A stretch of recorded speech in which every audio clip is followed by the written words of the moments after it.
Hello, all you hardcore boxing fans out there. How you doing? It's Rusty from Porky's Corner. The biggest gob in sport. We say the things on here that nobody dare say. uh,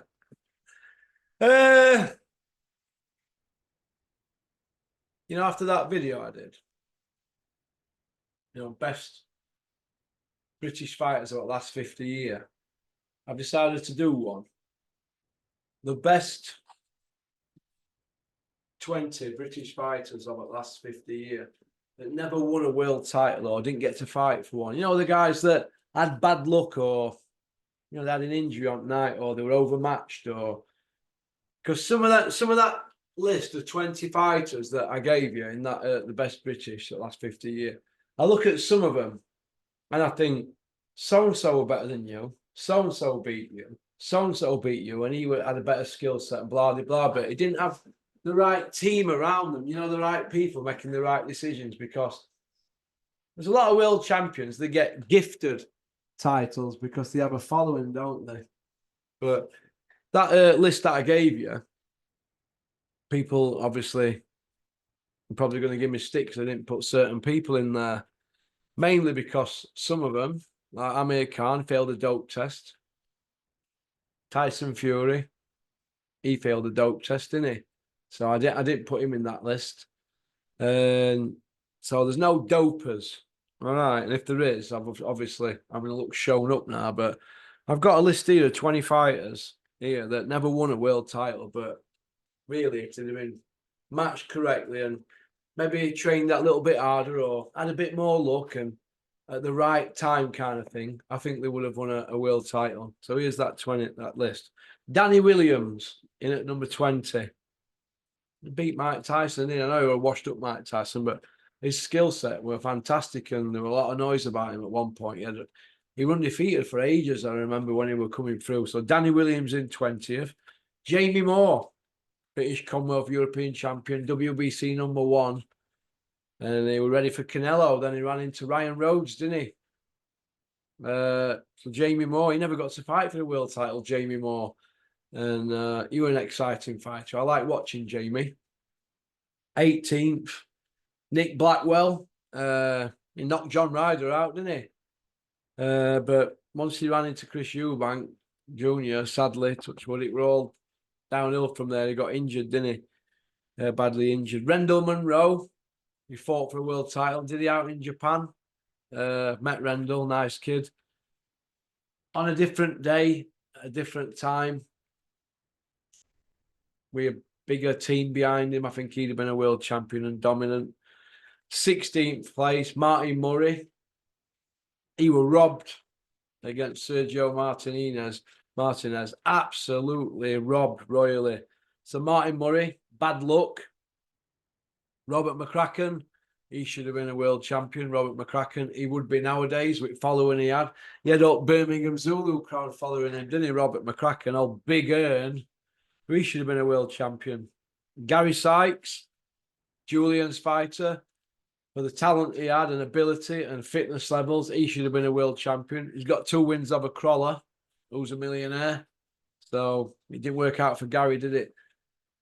Well, whether he had the right team behind him, pulling the strings, making the decisions, making the fights and promoting him, I don't know. But I think nowadays, Gary Sykes would be a world champion.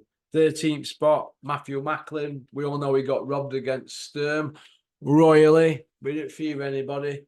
For Matthew Macklin's skill set, he should have been a dominant world champion at middleweight, maybe a light middle.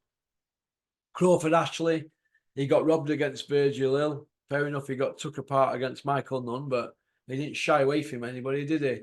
But he was shafted against Virgil Hill. So Crawford Ashley, if he'd have had a proper people behind him making decisions, he would have been a world champion. Massive puncher. If you don't believe me, go and ask Clinton Woods. Tony Simpson, he'd be a world champion today, wouldn't he? He beat Alan Minter, didn't he? But there was no belt online. Been in with Marvin Hagler, he would have been a world champion. Number 10, John Murray. What a fighter him was. John the Machine Murray from Manchester. He was a great fighter, John Murray. Got an eye injury, but he should have been a world champion. Kirtland Lang at 9th. Beat Roberto Duran, but there was no belt on line. Beat him in America in Detroit. He should have been a world champion. Beat him on a Don King show on points. Colin Jones, number 8. He should have been a world champion. He beat Kirtland Lang. I think he beat him twice. If memory serves me correct. In 7th, Pat Cowdell. Fantastic fighter. He'd have been a world champion today. Just timing, innit? Pat Cowdell ran into Azuma Nelson, didn't he? And he's still up there on Button Moon. He hasn't come down yet. In fact, we're looking at doing a GoFund page for Pat Cowdell, see if we can get him down with them other 100 that John Fury put up there on the hard road. In 6th spot, Jim McDonnell. He should have been a world champion. Had a win over Barry McGuigan. No belt on line, though. No world title on line then. It was Barry coming back, wasn't it? But Jim McDonnell. Kevin Mitchell. Who can forget Kevin Mitchell against Linares and the mistakes that were made in the corner that night? That probably cost Kevin Mitchell a world title. In 5th spot. In 4th spot, Carl Johansson. Massive, freakish puncher. He should have been a world champion. He'd have been massive now today, Carl Johansson. He'd have been a world champion. Number 3, Gary Mason. Sadly passed away when a wagon or a car hit him in London when he was cycling. May he rest in peace. Gary Mason. He used to school Frank Bruno in sparring, but Frank Bruno had the line, didn't he? You know what I mean, Harry? Big stiff. But he never had no one-liners, Gary Mason, did he? So Gary Mason should have been a world champion. In number 2, Ryan Rhodes, multi-skilled. Fighting it wrong way. They put him in with Otis Grant, didn't they? He was a light middleweight, Ryan, going in with a giant of a middleweight who were walking around as nearly a cruiserweight. He should have never been fighting him in his, 16 fight. So that about. Fought it wrong way, bad timing, blah, blah. They tried to piggyback him on back of Nazim Ahmed. They should have took the time with Ryan Rhodes. Still frustrates me, that. Still frustrates me. Because I was a bit of a Ryan Rhodes fanboy back in the day. Frustrates me. Number 1, in my opinion, who should have won a world title. Just bad luck. And I thought he got robbed against Mike McCallum. Errol Bomber Graham. Errol Bomber Graham. Coulda, woulda, shoulda. Bad luck. Just bad luck. There'll be other people saying, oh, this so-and-so should have been in this list. So-and should have been in this. He should have been in. He should have been. Look, boxing's subjective. All right? This is my top 20, so what's yours? All right? So get in touch. No more Zooms. Books are shut for the rest of the year.